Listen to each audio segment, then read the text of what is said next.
Man, what is happening, my YouTube family? Of course, it is your boy B New. I'm coming at you on this Friday. And first and foremost, as always, want to send out positive vibrations and blessings to anybody who could be listening. Now, with all that being said, we know that the Los Angeles Lakers were in action on yesterday at the crypto.com arena, taking on none other than the Chicago Bulls as they came to town as the Lakers finished up this month of January, really with the majority of the games being at home. The Lakers ultimately came away 6-4. They did have a game out at Utah and, of course, a home game, so to speak, against the Clippers, but not the way they would have liked to finish. But I think they are figuring out their identity during this stretch. We know over the course of the past 5 or 6 games, they got over 27 assists, so they're passing per game. They're passing the ball around very nicely and getting other people involved, all their teammates involved, which is great. They're playing great team defense, so we got a whole lot to talk about. But today, I just want to lead today's show off with this. Now, if you are a regular to this channel, you all know I've had my criticisms of D'Angelo Russell in the past. And listen, when he was playing bad, I think those criticisms were valid. I just call it like I see it. I'm not one of these sometimey people, or neither am I one of these people who just going to sit up here and just tell you what you want to hear. D'Angelo Russell was not playing well for the majority of the season since the past week, week or two, however long it's been since he came back from the tailbone injury. He has played spectacular basketball.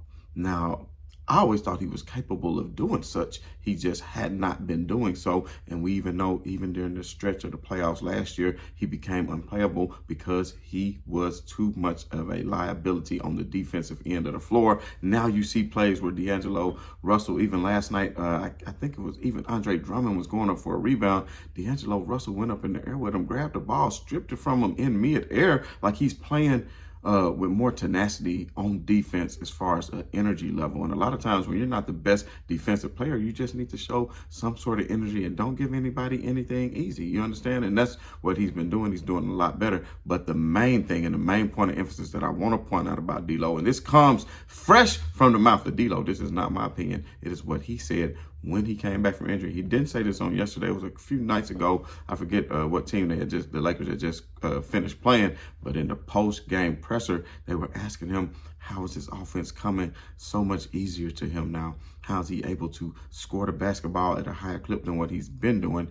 And basically, he said, when he was on the sidelines, you can see things a whole lot crisp. You can see things a lot more clearly because now you can see when I was in this position, what I was doing wrong, because you see people out there, the Max Christie's of the world or whoever, saying, and you're watching them and you're like, oh, I should have did this or I should have did that. And what he said he saw was he needed to be a scorer more so than a facilitator. And that makes sense on a LeBron James-led team. Now, you might not think so because you feel like LeBron James is a ball-dominant person or whatever. But at the end of the day, if you're scoring the ball, LeBron James is going to be happy. You just scored at a high clip. If you think about it, the best backcourt partners that LeBron James have played with, they scored the basketball. They didn't facilitate to LeBron James. He can go and get his at any time. He wants to get others involved who can't create for themselves, but he also wants to see those who are capable for creating for themselves get points, i.e. Kyrie Irving.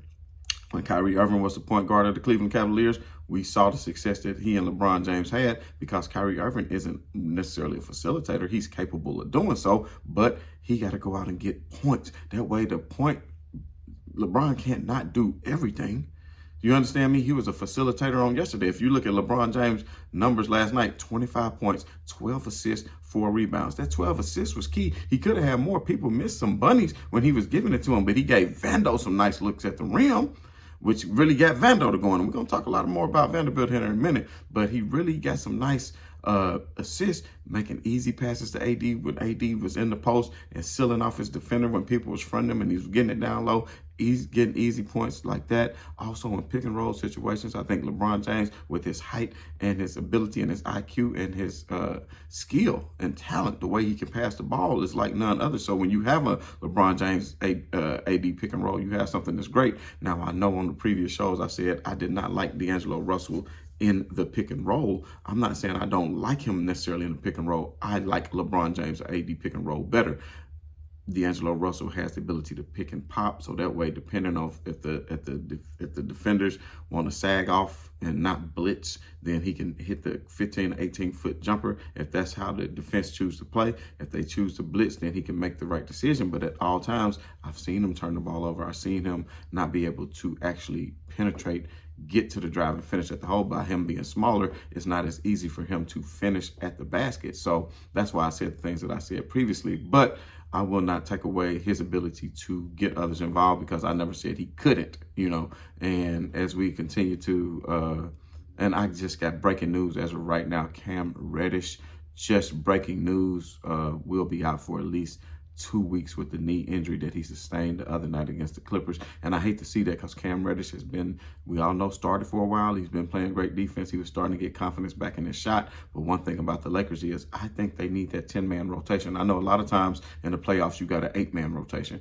But with Cam Reddish in the fold playing as well as he is, with Hachimura playing as well as he is, with Taurean Prince is playing as well as he is, you got several bench players who can play good basketball even come playoff time. And in the playoffs, players get tired because you're playing game day on, day off, day on, day off as you get deeper into the playoffs. And you saw the fatigue set in on the Los Angeles Lakers on last year. You saw that when they went to their playoff run. But if you got more fresh bodies who you can depend on, and you're not just going only 8 deep, and you can go 10 deep legitimately, which I think the Lakers can once Cam Reddish is back in the fold, and you have a Cam Reddish with the Hachimura, with the Vando, with AR, with all these players, the Lakers, I think, can be a pretty deep team. So back to what I was saying, got to give mad shouts out to Vando. He keeping no less than a bando. You understand what I'm saying? Vanderbilt, man, had a great game on yesterday. 26 minutes. And if you think about it, 8 out of 11 from the field, and that's 72% by my count. And, of course, LeBron James was getting him a lot of easy looks at the basket. And Vando was creating for himself by getting steals and taking it back all the way and finishing at the other end of the court, because that's what he does. And who would have thought the last 3 minutes of the game, when the Lakers really went on to secure the game, because it was back and forth for the majority of the first half. The Chicago Bulls looked like they weren't going to go away. The Lakers went up by 10. The Bulls come back, tie it up, boom, boom. What happens? Insert Vando. So now you got the same starting lineup that was so successful that took you throughout that playoff run last year. Damn, Darvin Ham, did you think that might would have worked? You think you might should have tried that sooner?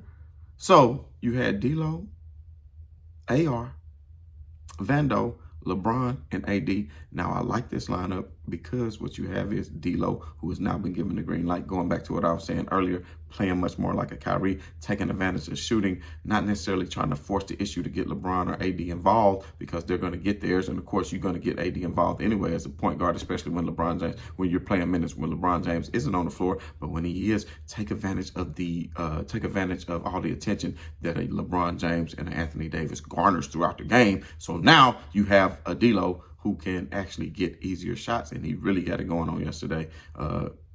29 points for D'Lo. Didn't have any rebounds, but did have 4 assists. We don't need to have him a lot of assists. Like I just said, go out there and be a scorer. Don't really need a facilitator. Out of those shots, 10 out of 18, 13 of those shots was from three-point land, and he made 8 of them. 8 out of 13 from 3. Man, you're talking about that's about 60% if I calculate that correctly. And he was a +7 on the court. So anyway, I backtracked a little bit. Back to what I was saying about Vando. That lineup, you got a D'Lo who can shoot. You got an Austin Reeves who can shoot, who's coming back into his. AR on yesterday, 20 points, 3 rebounds, 8 assists, great numbers, 7 out of 9, 78%, but 2 out of 3 from 3. He's gaining his stroke back and his confidence back from behind the three-point line. So now you have a backcourt that's capable of knocking down three-point shots, which is something you need in this league. Then you have a LeBron James who's capable of doing that as well. Not necessarily saying he shoots them at a high clip, but LeBron James has been shooting 40% from 3 this year, and is a career 35% shooter, so you still got to respect it, especially on nights that he gets hot. But more so, he can facilitate to Anthony Davis playing pick and rolls, and then with teams blitz or however they choose to play it, he can find open three-point shooters on the weak side when people come to double AD. And of course, AD has been looking good, passing the ball out of the post. That's something LeBron James has been working with him on, as far as AD being able to get his assist numbers up. And last night, here you go again, AD with 6 assists. And when the Lakers are passing the ball around like that, that is when they are being very successful. And you got to look at it. Hachimura, he had 20 minutes on yesterday, 3 out of 3. From the field, 2 out of 2 from 3, 10 points, 3 rebounds, and 2 assists. You just got to give it up for Rui Hachimura. The Lakers are really looking good if they can continue to do what they're doing as far as showing the continuity. I know they did lose to the Clippers the other night in a game in which LeBron James didn't play. Before that, they had just beat the Clippers not too long ago. So maybe, LeBron James needed that rest to get his ankle back right. I won't say that it is full 100%, but the Lakers are about to embark on this road trip. As we know, the Grammys are coming to Crypto.com Arena. So this is that time of the year where the Lakers got to go on a road trip for quite some time.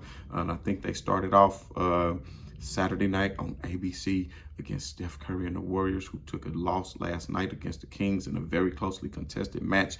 The Warriors having a rough go at it. I think they're down in 11th or 12th place right now, trying to fight to get back into contention to be in the play-in. Who would have thought that just after winning the championship 2 years ago? But you can see the wear and tear not only on their bodies, but on their emotional, mental fatigue that sets in because teams are giving you their best night in and night out, and you are no longer the big bully on the block. And see, LeBron James going through 8 straight finals shows you the mental fatigue of what it can do to a player. And for him to be able to do that sandwich between 2 Olympians, going to the Olympics those summer and then going to 8 straight finals, man, I think it's amazing. Nothing short of great. And speaking of great, we got to talk about, I would be remiss if I did not talk about LeBron James in his 20th All-Star selection, something that, you thought you might not ever see, but he has passed Kareem Abdul-Jabbar, most All-Star selections of all time. And you talking about, and I'm not trying to bring up this comparison, but you're talking about a Michael Jordan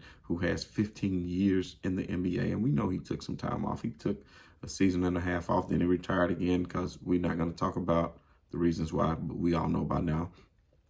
Scottie Pippen was leaving.